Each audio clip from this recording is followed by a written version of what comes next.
Pemerintah resmi mencabut izin kegiatan 28 perusahaan yang terbukti melanggar melakukan perusakan lingkungan, khususnya memicu banjir Sumatera. Ke-28 perusahaan tersebut bergerak di bidang usaha kehutanan, tambang hingga perkebunan. Dari London, Inggris, melalui Zoom meeting, Bapak Presiden memimpin rapat terbatas bersama kementerian-kementerian dan lembaga, serta Satgas PKH.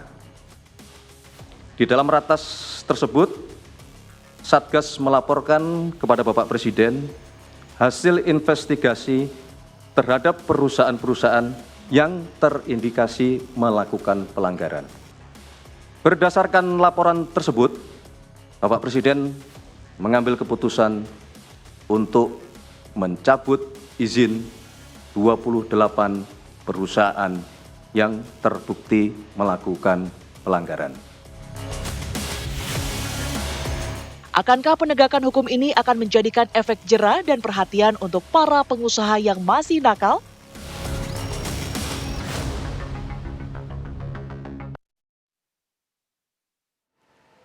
Ya, pemirsa, Presiden Prabowo Subianto tentunya memiliki komitmen yang kemudian dituangkan dalam Peraturan Presiden Nomor 5 Tahun 2025 membentuk Satgas Penertiban Kawasan Hutan yang pada Selasa malam kemarin menyampaikan telah mencabut izin dari 28 perusahaan yang kemudian dinilai melakukan pelanggaran dalam melaksanakan kegiatan ekonomi berbasis kekayaan alam atau sumber daya alam, pemirsa. Lalu tindak lanjut seperti apa berikutnya akan dilakukan? Bagaimana juga update dari penanganan bencana khususnya yang terjadi di wilayah Sumatera Utara, Sumatera Barat dan juga Aceh. Malam hari ini kita akan membahasnya bersama dengan sejumlah narasumber yang sudah hadir di Apa Kabar Indonesia Malam. Ada dari KSP Mas Adam Al-Jihad, selamat malam. Selamat Mas malam, Adam, Mbak. apa kabar? Selamat Sehat malam. Mas? Alhamdulillah. Alhamdulillah, terima kasih sudah hadir. Dan juga ada Pak Hardianto Waryaman dari Jakarta Rescue. Selamat malam Pak. Selamat malam. Sehat? Alhamdulillah. Sehat. Alhamdulillah. Dan juga bergabung bersama kita ada Ahli Tata Kota UI, Bapak Henrikus Andi Simarmanta. Selamat malam Pak Henrikus. Malam juga. Ya, dan juga bergabung bersama kita melalui sambungan Zoom ada Bupati Tapanuli Selatan, Bapak Gus Irawan Pasaribu. Selamat malam Pak Bupati. Malam Mbak Nek. Oke, baik Mas Adam, kita pengen mengkonfirmasi dulu ya, Selasa malam kemarin kemudian Satgas mengumumkan apa yang sudah menjadi capaian dari tugas Satgas Penertiban Kawasan Hutan. Nampaknya jutaan hektar ternyata begitu banyak selama ini yang kemudian ditemukan adanya indikasi pelanggaran? Iya, tadi sudah disampaikan oleh Pak Mensesnek ya, ada 28 perusahaan. Ya. Jadi kalau di total di Sumatera saja itu ada 1 juta hektar. 1 juta hektar itu terdiri dari 700.000 hektar itu di Sumatera Utara. Kemudian ada 190.000 hektar di Sumatera Barat dan 100.000 hektar di Aceh. Nah di sini kalau misalkan kita bandingkan dengan yang 1 tahun, ini kalau hari ini ulang tahunnya Perpres nomor 5 tahun 2025 per tanggal 21 Januari. Jadi sebetulnya ini kado bagi Perpres nomor 5 tahun 2025. Capaian yang baik dari satu tahun itu total 4,09 juta hektar. 900.000 itu diberikan untuk konservasi hutan. Nah, kemudian kita bisa bandingkan misalkan di TNTN saja itu 81.000 hektar. Bayangkan kemudian ada yang sekarang kalau di TNTN awalnya itu hanya 6.500 hektar sekian itu untuk konservasi hutan. Tapi kemudian dikembalikan menjadi konservasi hutan kembali. Nah, bayangkan dari 6.500 dari 81.000 ini kan terlalu jauh. Makanya kemudian mengembalikan fungsi hutan itulah tugas dari Satgas PKH atau penertiban kawasan hutan. Begitu. Nah, dalam posisi ini Satgas PKH selain tadi yang disampaikan terkait dengan jumlah hektarnya, kemudian ada denda karena berdasarkan pasal 3 di Perpres nomor 5 tahun 2025 itu ada namanya denda. Denda yang memang per 15 Januari kemarin itu ada 4,7 triliun ditambah 5 triliun itu berdasarkan BPKB. Jadi izinnya dicabut dan juga harus membayar denda ya, karena pelanggarannya bermacam-macam ya catatannya. Dan proyeksi ataupun target dari 1 tahun ke depan lagi itu sudah dihitung dari Jaksa Agung ST Burhanuddin bahwa menyebutkan ada 142,2 triliun yang memang ini ditarget, artinya banyak sekali perusahaan. banyak sekali perusahaan yang kalau bahasa Pak Presiden ini ada hilap atau apa bahasanya untuk lupa bayar pajak dan sebagainya. Nah, inilah yang karena itu yang disampaikan juga salah satu pelanggarannya soal pajak. Nah, inilah yang makanya disebut Pak Presiden dari dulu ini kebocoran dari anggaran begitu. Nah, makanya ini yang dikejar terus-menerus. Oke, Pak Henrikus tadi bicara soal capaian jutaan hektar kembali bisa dikuasai oleh negara. Kita juga bicara soal bagaimana mengembalikan fungsi lahan-lahan tersebut, Pak. Karena pelanggarannya tidak hanya soal pajak, tapi perusahaan-perusahaan ini melakukan operasionalnya di luar izin yang seharusnya. Nah, seperti apa Pak Henrikus nanti harus mengembalikan fungsinya ini? Ya, sebenarnya yang penting kita apresiasi dulu bahwa sudah ada subjek yang kemudian harus bertanggung jawab, tetapi pertanyaan kemudian so what gitu ya. Tadi sudah ada denda. Nah, yang jadi harus kita apresiasi pertama mungkin kerusakan lingkungannya. Nilainya seberapa, selain tadi yang ada masalah-masalah lain. Sehingga kalau dikaitkan dengan penanganan banjir, mungkin 28 ini juga akan bisa menjawab itu. Nah, itu juga. tergantung sekarang Menteri Lingkungan Hidup sudah menyatakan berapa sih kerusakan lingkungan yang diakibatkan oleh perusahaan ini maupun juga pemilik-pemilik HGU yang lain di dalamnya. Nah, sebaiknya ini jadikan momentum bagi pemerintah dan kita semua untuk memulihkan lingkungan yang ada di Pulau Sumatera ya. Nah, jadi poin kedua yang ingin saya sampaikan, ini maraton ini pemulihan lingkungan ini ya. Jangan hanya melihat nilai uangnya, tapi bagaimana itu kemudian dipulihkan. Nanam pohon untuk bisa kemudian dia berfungsi kembali untuk penyerapan air butuh 20-30 tahun. Sehingga kalau ini kemudian sudah dikenain sanksi, terus kita tepuk tangan dan kita tidak ada pengawasan, pengendalian terhadap kembalinya fungsi fungsi lingkungan dan nilai kualitas dari lingkungannya itu akan sia-sia. Ada 4 yang paling penting. Airnya harus bagus lagi, kapasitas maupun kualitas air nanti ditunjukkan dengan IKLH air. Lalu yang kedua arable-nya, lahan-lahan produktifnya itu kemudian bisa menjadi berfungsi kembali. Yang ketiga keanekaragaman hayati, ada aset-aset biodiversitasnya bisa terjaga dan terpulihkan kembali. Dan tentunya keempat pesisir dan laut ya yang menjadi bagian dari yang terdampak itu juga menjadi baik. Nah, yang penting sekarang dengan ada ini yang 28 itu harus gimana nih? Kalau menurut hemat saya, yang PBPH yang punya izin hutan, 22 perusahaan itu harus MUK-nya harus di riset lagi tuh. MUK itu multi usaha kehutanan. Lebih baik penebangannya diturunkan porsinya, yang digedekan mungkin ada nanti dari jasa karbon ataupun dari tourism maupun hal-hal yang sifatnya mengutamakan dari kekhasan dari lingkungan itu. Dan itu PR setelah ini. Jadi ada denda, ada sanksi-sanksi, terus so what? Mereka jadi supaya ada apa yang harus mereka lakukan.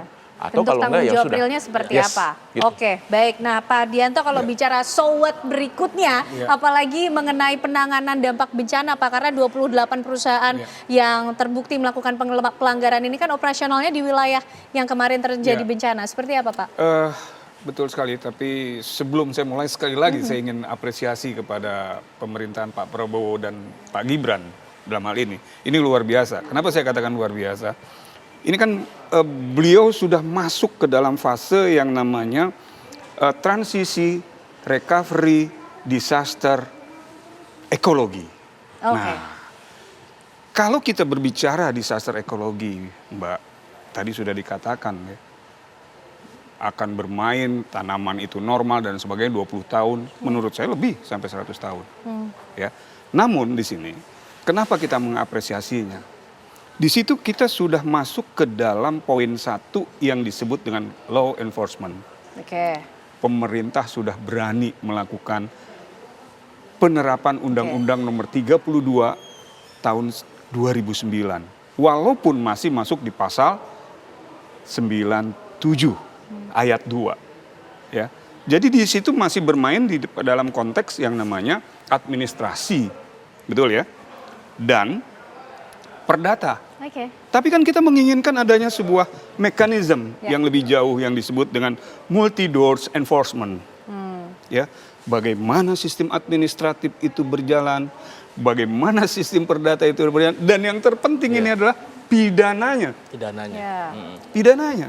Nah, makanya saya bilang, wih keren ini Pak Prabowo dan Pak Gibran ini. Karena kan beliau duet yang luar biasa masuk sana. Ketemu dengan saya di sana dan sebagainya kan.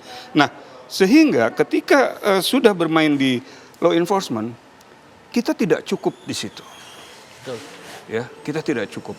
Kita juga harus berani melakukan sebuah sikap yang lebih jauh. Bagaimana dengan perusahaan-perusahaan baru yang saat ini lebih masif? Bukan hanya di situ, di seluruh Indonesia.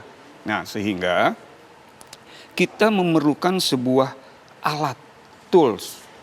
Nah, toolsnya itu adalah kepentingan government, ya, kepentingan economic government, dan kepentingan people di TKP, lokal, di lokal. Betul.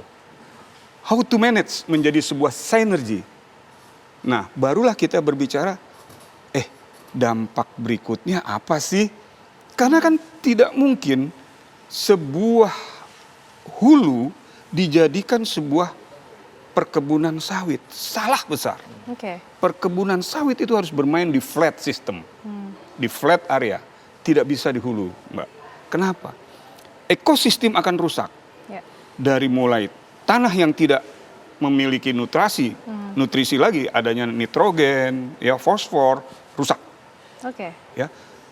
Dan ketika kita berupaya untuk melakukan reforestasi, aku sih nggak yakin 20 tahun berjalan. Baik. Oke, Pak Ardianto, sampai situ dulu. Coba kita cek sejauh mana juga keyakinan pemerintah daerah untuk tentunya mensupport apa yang sudah dilakukan oleh pemerintah pusat. Pak Bupati, melihat apa yang sudah dilaporkan oleh Satgas PKH ini, Pak, bagaimana kemudian Pak Bupati nanti juga akan menjadi salah satu pihak yang tentunya mengikuti langsung atau justru akan langsung melihat di lokasi, Pak, di Tapanuli Selatan khususnya yang juga terdampak? Ya, pertama terima kasih, apresiasi luar biasa ya Bapak Presiden kita. Di tetangga kami dekat dari Tapanuli Selatan ini ada 47.000 hektar sawit sita sempurna oleh negara 2007 lalu. Baru dikuasai oleh negara benar-benar tahun lalu, Mbak. Ya kan, padahal saya tahu persis karena di tahun 2016, 2020 saya itu Ketua Komisi 7 pertama menyampaikan ini. Nggak selesai itu di pemerintahan Pak Prabowo selesai. Sekali lagi terima kasih, apalagi kami di Tapanuli Selatan, Mbak, itu 430.000 hektar luas Kabupaten Tapsel, 66% itu adalah hutan. Sekian persen lagi itu APL dengan tutupan yang masih bagus begitu. Nah, karena itu kami sekali lagi terima kasih. Tentu langkah ini kami sangat mendukung, tetapi tentu berikutnya tidak berhenti di sini karena ada paling tidak 6 dari 28 itu perusahaan yang ada di Tapanuli Selatan. Yang terbesar misalnya PT Agencorp itu tambang emas. Di situ ada pegawai 3.800-an orang yang tentu itu yang pegawai lokalnya 2.800 dari wilayah kami setempat, dan juga ada PLTA. Belum beroperasi sebetulnya PLTA ini, tadinya mereka commissioning di akhir tahun, itu juga ada hampir 2.000 karyawan. Nah, ada di perusahaan lain tentu mungkin bisa mencapai 7.000, 8.000 karyawan yang kami tentu dan kita semua harus pikirkan bagaimana mereka.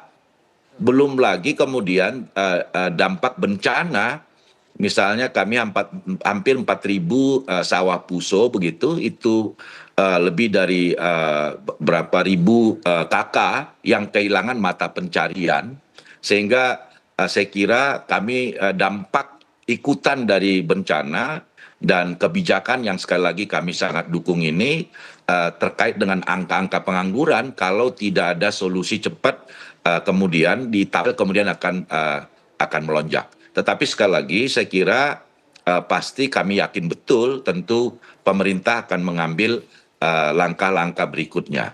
Bagaimana kemudian kami mendengar memang sekarang ini lagi ada audit lingkungan oleh Kementerian Lingkungan Hidup. Saya kira itu harus kita dorong, diakselerasi cepat, sehingga nanti kita tahu apa yang kemudian solusi terbaiknya. Saya kira kami butuh untuk menghindarkan bencana berulang kembali, reklamasi atas kerusakan-kerusakan yang kemudian terjadi. Saya kira itu menjadi harapan kami, dan tadi dibantu kami untuk bagaimana memikirkan mungkin lebih dari 8.000 karyawan yang ada di beberapa perusahaan itu tidak jadi beban pengangguran, dan pasti juga mengkoreksi angka kemiskinan kami di sini. Belum lagi yang kemudian mereka yang kehilangan pencarian karena terdampak bencana ini, yang itu juga cukup besar karena ada 3.000-an, hampir 4.000 tanah sawah yang puso di Tapanuli Selatan, Mbak. Oke, baik Pak Demikian. Bupati. Mas Adam mungkin tadi menjawab pertanyaan-pertanyaan yang muncul juga dari Pak Henrikus dan juga Pak Herdianto soal ini good start, awal yang baik, diapresiasi, tapi kemudian apa yang akan ditindaklanjuti berikutnya, mekanismenya seperti apa, termasuk potensi dampak yang lain, karena ada warga lokal yang juga turut menggantungkan hidup di perusahaan-perusahaan yang dicabut izinnya ini. Jadi di Perpres nomor 5 2025 itu di pasal 14 itu ada namanya kelompok kerja dan kelompok ahli. Nah, di kelompok ahli ini Satgas PKH melibatkan para akademisi, para ahli di bidang perkebunan, di bidang pertambangan, di bidang kehutanan dan sebagainya. Nah, artinya di sini akan didengar secara analitikal. Artinya didengar kira-kira tadi yang disampaikan, oh ini ada sawit di hulu. Nah, kira-kira bagusnya di hilir misalkan, atau di flat misalkan. Nah, ini yang kemudian analisa-analisa secara tata kelola kehutanan inilah yang akan dilakukan Satgas PKH berikutnya. Itu yang pertama. Yang kedua, ada ketika kita bicara reforestasi, kita harus juga melihat bagaimana laju deforestasi. Nah, laju deforestasi Perpres 5 2025 ini dibuat, atau Satgas PKH ini ada selama 1 tahun ini, ada penurunan deforestasi dari tahun 2024 misalkan. 2024 itu ada 212.000 hektar. Nah, ketika ini sudah diadakan Satgas PKH ini menjadi 166.000 hektar. Artinya ada 23% penurunan dari deforestasi. Laju deforestasi. Targetnya menurut COP30 ketika di Brasil itu di 2060 itu laju deforestasi setiap tahunnya itu 130.000 hektar. Artinya ini saya mau bilang bahwa ini ada kerja-kerja untuk menurunkan deforestasi. Tapi bukan itu saja. Makanya ada namanya reforestasi. Kemudian karena ini ada dampak ekonomi dan dampak sosial, terutama ekonomi, itu kemudian reforestasi ini akan berkembang menjadi green economy. Nah, green economy ini macam-macam. Ada yang kemudian bicara soal emisi karbon. Nah, emisi karbon ketika kita bicara soal analytical bisnisnya itu 7,7 miliar US dollar. Itu akan menjadi potensi bisnis yang bagus ketika memang pengelolaan green economy di Indonesia itu berjalan dengan maksimal.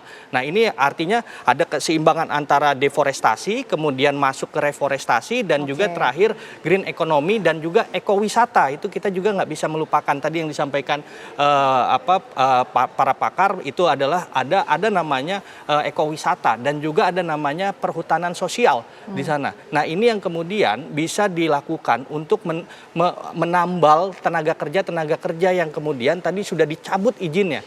Dan ketika kita berbicara soal investasi, justru sebetulnya dengan adanya Perpres 5 tahun 2025 ini melindungi bagaimana investasi itu supaya aman dan tidak dan pesaing-pesaing yang nakal ini kemudian melawan pesaing-pesaing yang patuh hukum ini. Artinya secara investasi ini akan sehat, antara keseimbangan ekonomi dan juga ekologi itu akan menjadi hal yang sehat untuk pertumbuhan ekonomi Indonesia yang bagus. Makanya kemudian kalau kita target selama setahun ke depan nanti itu ada 142,2 triliun yang menjadi target untuk adanya kebocoran anggaran keuangan negara itu bisa diambil alih, dan itu akan akan diputar kembali.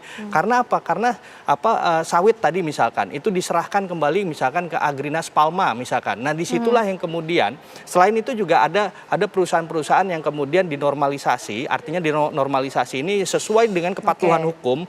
Nah, itulah yang menjadi tapi tadi dengan analitikal para ahli dan pakar tadi ini kemudian tenaga kerja kembali hidup dan sebagainya, tapi sesuai standar ekologi dan ekonomi. Baik, berarti nampaknya sudah disiapkan ya desain dari bagaimana jalannya green economy atau ekonomi hijau di wilayah-wilayah terdampak bencana. Kita akan membahasnya seperti apa kemudian tata kelola kawasan hutan yang perlu dilakukan. Usai jeda kami hadir untuk Anda pemirsa.